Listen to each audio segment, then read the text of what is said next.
All right, AP Calculus students, welcome again. We're going to go ahead and do the next 10 questions for Unit 8 for your Ed Puzzle due tonight. And I have some special guests here. I have Melissa, Charlie, Miriam, and Reggie to double check and make sure I'm doing this correctly. So let's just go straight into it. Go ahead and go straight into it. Number 131. Patrick is drinking water throughout the day, and the rate at which he drinks water is given by the differentiable function W, where W of t is measured in cups per day and t is measured in days. Which of the following expressions gives Patrick's average amount of water in cups per day? So they're telling you here that WT is measured in cups per day. So this right here is the amount of water of cups per day. Now, and this is the thing, and I noticed that when I was grading some of your FRQs that you guys don't seem to understand what is meant by average amount. When you let me take some time to go over the concept here. There are two times you'll ever see the word average. You'll see average as an average rate of change, right? And then you'll also see average in the form average amount. Or actually, let me say average value, right? In this case, it's amount, right? Whenever you see the word average and you see the word rate after that, you need to start thinking about f of b minus f of a over b minus a. But if you see average value or average something, it's going to be 1 over b minus a times the integral of b from a to b of f of x, right? You need to start recognizing that those are the two ways that you're going to see average, and those are the two formulas that you're going to use. So if I'm talking about average amount, I'm going to take the integral of my amount, right, of W of t, and then from 0 to 4, right, because those are the bounds. And the thing is, you got to take it 1 over b minus a, so this is like my b, this is like my a, so it's 1 over 4 times the integral of all that. So that's pretty much a. Be careful here. This one's talking about like that would be like the average rate. But anyways, so for number 132, what is the average value of f of x is equal to x squared minus x minus 2 over the interval -1 to 4? Oh god, they're gonna make me do this by hand. Okay, so I'm gonna do all right. So I'm gonna do that average of average value. It's gonna be 1 over. This is like my b and my a. So 1 over b minus a, 4 minus -1 is 5. And then the integral of my function, so x squared minus x minus 2 dx. Okay, so I'm going to deal with some fractions here, and I can see all my answer choices are fractions. That's going to be great. So I'm going to do 1/5, right? And then the integral of all of this is going to be x cubed over 3 minus x squared over 2 minus 2x evaluated from -1 to 4, right? So from -1 to 4. Okay, so I'm going to go ahead and plug in 4 into all of this. Don't forget that 1/5. I feel like you guys are going to forget that 1/5. So if I plug in 4, that's going to be 4 cubed is 64. 64 over 3 minus, and again, this is non-calculator, so keep that in mind. 4 squared is 16. 16 divided by 2 is 8. 4 into that is going to be minus 8 again. Minus, let me put another parentheses there. So minus, and then -1 cubed is -1/3. -1 squared over 2 is going to be -1/2. -1 times -2 is +2. God, this is non-calculator? Okay. So let me zoom in on this. So now I have, let's see, let me go ahead and change all the signs. So this will be, if I distribute my negative, that'll turn into a plus, plus, plus, and then that'll be a -2. Now this is just arithmetic. So now I have, let me just make this cleaner. 64 over 3 minus 16, and then that'll be plus, let's see, so plus 1/3. There's not really much I can combine over here. So it'll be 1/2 minus -2. Okay. So I can combine my 64 and 1/3 to be 65 over 3.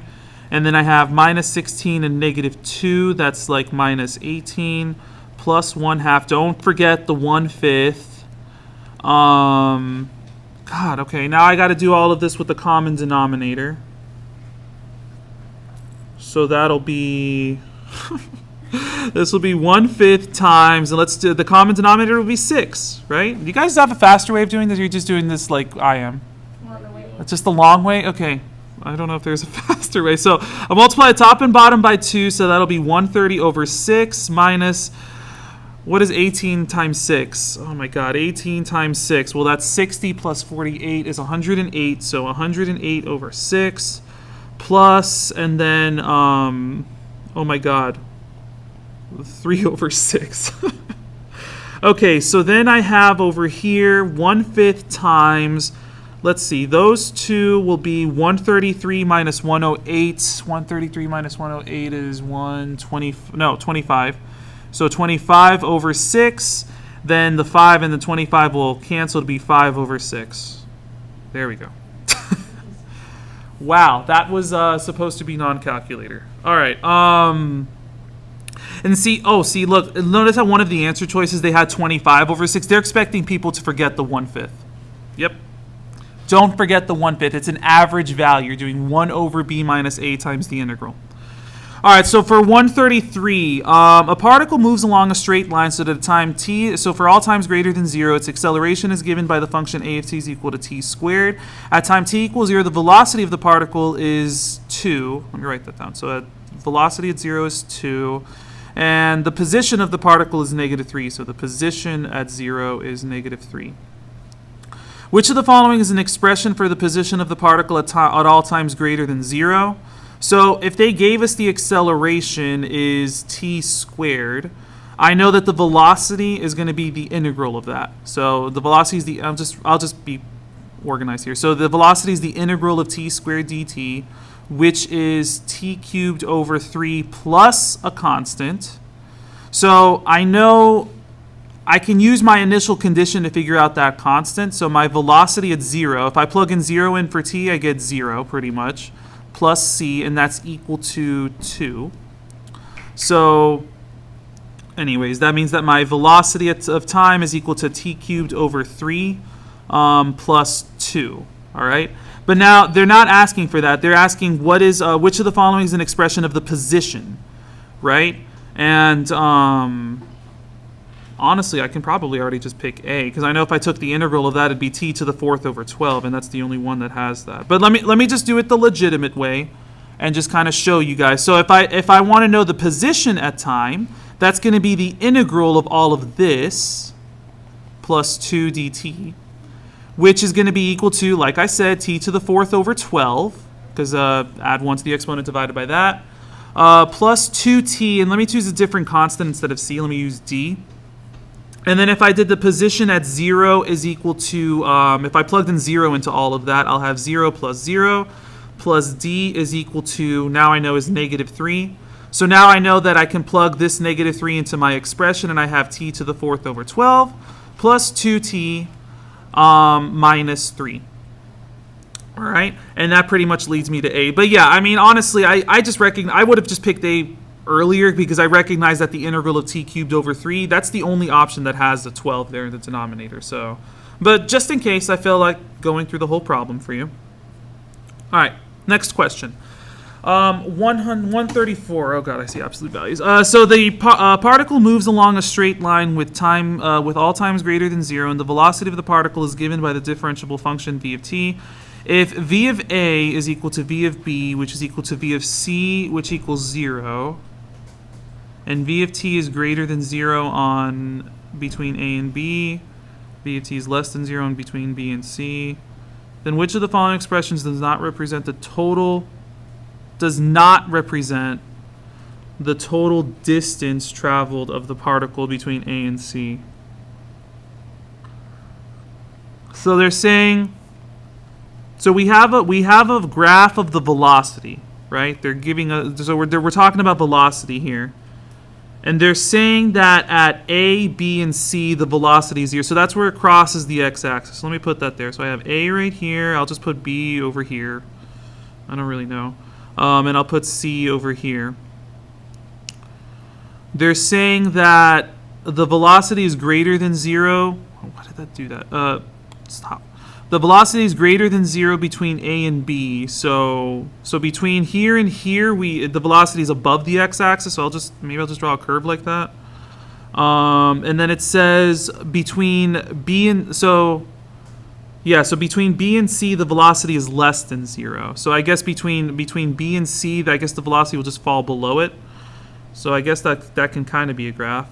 I don't know if that's the graph. I'm just trying to visualize this. And then it says, which of the following expressions does not represent the total distance traveled? So remember, distance, it doesn't matter whether you're above or below the x-axis.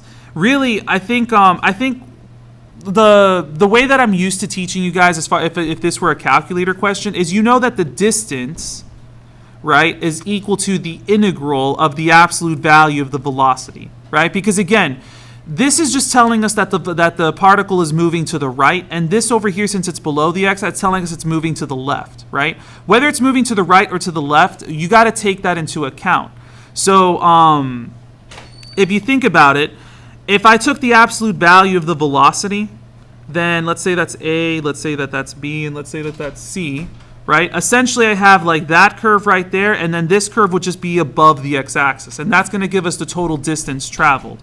So if I think about it, let me see which one. Well, first of all, they're saying which one does not. So A would represent the total distance, because if you just took the absolute value of the velocity, that gives you total distance. That's just a formula we should remember.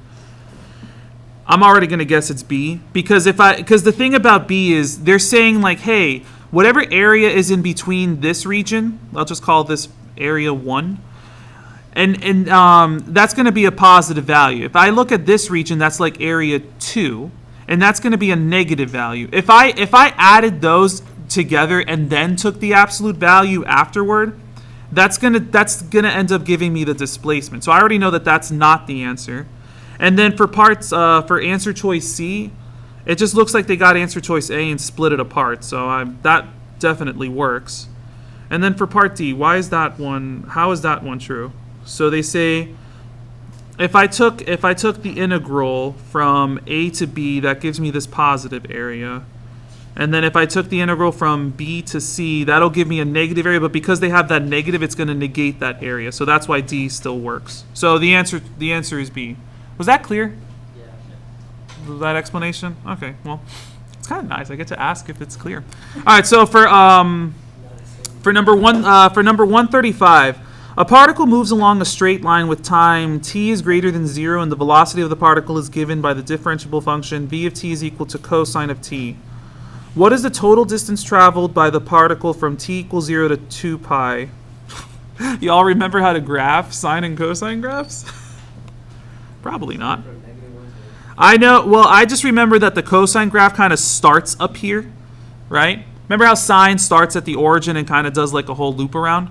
The cosine starts up here and kind of looks something along like this, right?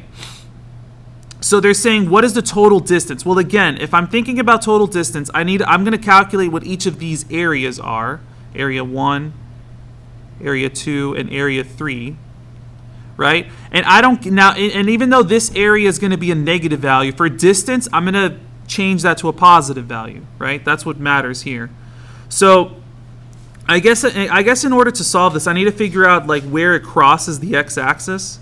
So I know it crosses the x-axis here, so I have to think about, okay, well, when is the cosine equal to 0? And if you remember that, horrible unit circle, the cosine is 0, that's when the x value is 0, so it's 0 here at 0, -1, and 0, +1, so that's pi over 2 up here, and 3 pi over 2 down there. So we know that this is pi over 2 and 3 pi over 2. That's just in case you don't have these memorized. So, I guess technically I can do like 3 integrals, like from 0 to pi over 2 of cosine. I could also do the cosine of pi over 2 to 3 pi over 2 of cosine. I could also do the integral from 3 pi over 2 all the way to 2 pi of cosine, right? And then I just got to remember that this one, even though I'll end up with a negative area, I got to change it to a positive. So really it's the absolute value of that one. But the thing is, and this is just me, I'm just going to do it like this. I know that, like, this area right here, just because I remember from trig, this area is pretty much the same as both of these areas added together, right? You guys, like, does that make sense to you guys? Both of them added together. These two areas right here are together are the same as that area below the x-axis, right? Because if you kind of think about it, let's just draw it down here. Like, if you think about like a sine graph, right? Wouldn't this area be the same as that area? But like a cosine graph is like the same thing as a sine graph, but kind of like shifted over a little bit, right? So I don't know. I mean, look, if you don't understand that, then I guess you can sit down and really take the integral of all three of those and then add them up. But I'm just going to take the area of this one and just multiply it by 2, because then I know that these two areas are the same as that together. So, geez, this is a mess. Let me go over here. So now I'm going to take the integral from pi over 2 to 3 pi over 2 of the cosine of x dx. So I know that the integral of cosine is the sine of x, and if I evaluate that from pi over 2 to 3 pi over 2, well, the sine of 3 pi over 2 is -1. So that'll be -1 minus, and then sine of pi over 2 is 1, so -1, so that's equal to -2. So again, this area right here is -2, right? And I bet you if you work these out, you'll have +1 and +1 there. But anyways, so I need to take the absolute value of that, because even though this area is below the x-axis, right, and it's giving me a negative number, I'm thinking about distance. I don't care if I traveled left or right. I just want to know the amount of distance traveled. So I know that this region area is 2, and then I know that these two added together is the same as that, so my answer is 4. All right. I could be wrong. I don't know. What do you think, Charlie? Are you even doing these with us? Thanks. All right. So for number 136, a particle moves along a straight line with time t is greater than 0, and acceleration of the particle is given by the differentiable function a of t is equal to 3t. What is the, okay, there's that word average. What is the average acceleration of the particle? So they gave us the acceleration. So if I want to find the average of that, I know I'm going to do the integral of that acceleration, right? And it says from 0 to 4. So from 0 to 4, and then of course with the average you have to do 1 over b minus a times the integral. So it's 1 over b minus a is just going to be 4.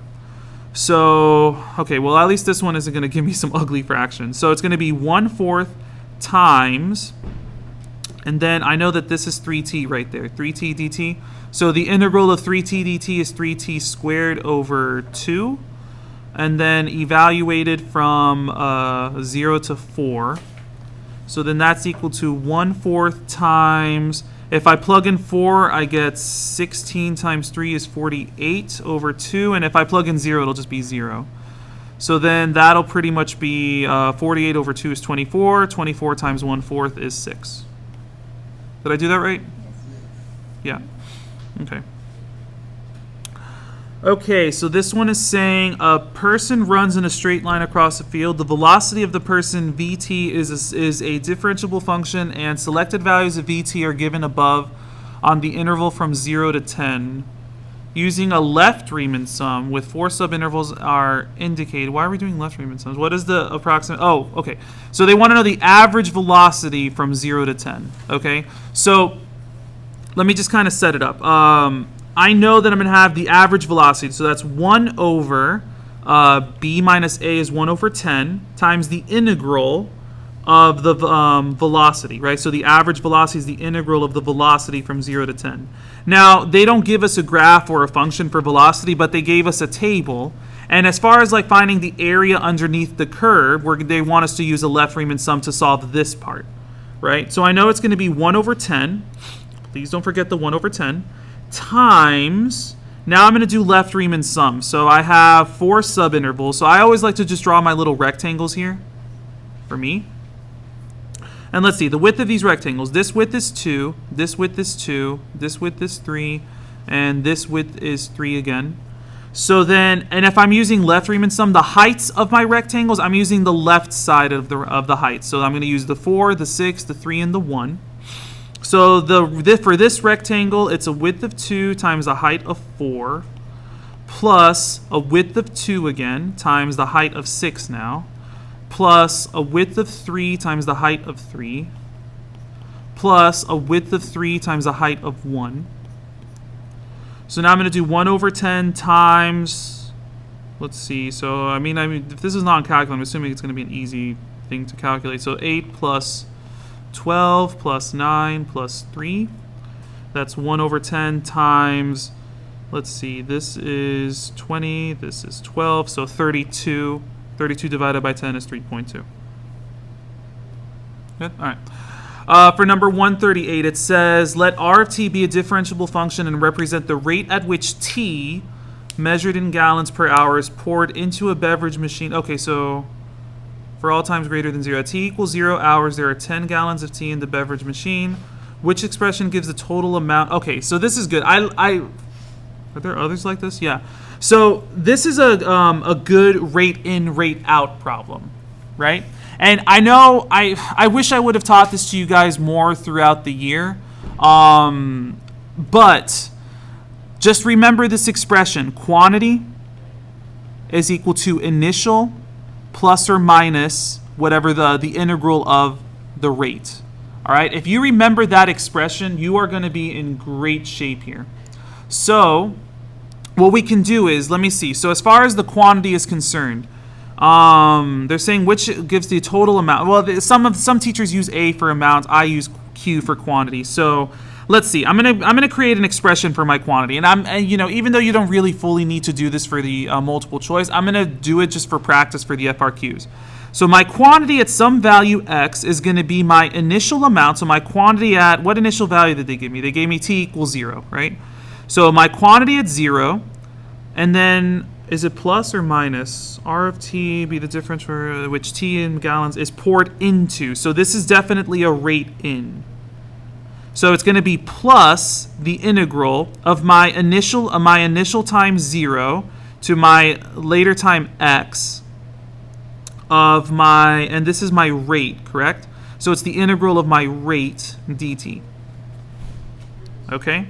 So if essentially if I want to know the time at t equals 6 hours, so my quantity at 6 hours is equal to, my initial condition was 10, right? So it's 10 plus the integral from 0 to 6 of r of t dt. And that's this one, right? B. Nice. All right. So again, if you take the time to really set that equation up for quantity, you are never going to go wrong. It might take a few more seconds than what you're used to, and some of you might be able to come up with a quicker expression in your head. But I just think if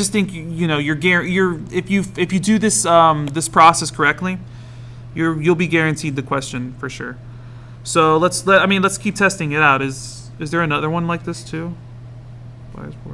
Yeah, so there's a couple more rate in, rate out problems. So let's make sure we practice that. So let dt be a differentiable function and represent the rate at which food is dispensed into a bowl. So this is kind of like a rate in. For a cat measured in pounds per minute after t minutes for all times greater than 0. Let e of t be a differentiable function that represents the rate at which cat eats food from the bowl. So this is almost like the rate of things coming out. So this is like a rate out. Measured in pounds per minute after t minutes for t is greater than or equal to 0. Which expression represents the change in the amount of food in the bowl in pounds from t equals 1 to t equals 6? Okay. So again, let me do so it's like they're saying that my interval is from 1 to 6. So I'm gonna almost think of this 1 as like my initial amount to help me set up the equation. Right, so again, I'm going to have my quantity of x is equal to, I'm going to use quantity of 1, right? And then I'm going to do my rate in first, so plus the integral of dt, right, from 1 to x. And then my rate out is going to be subtracting from 1 again to x of my e of t dt.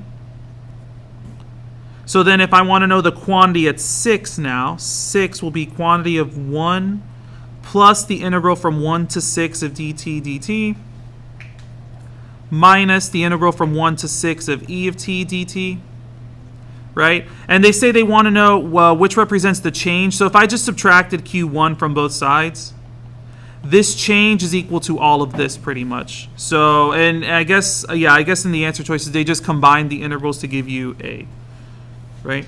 So dt minus et.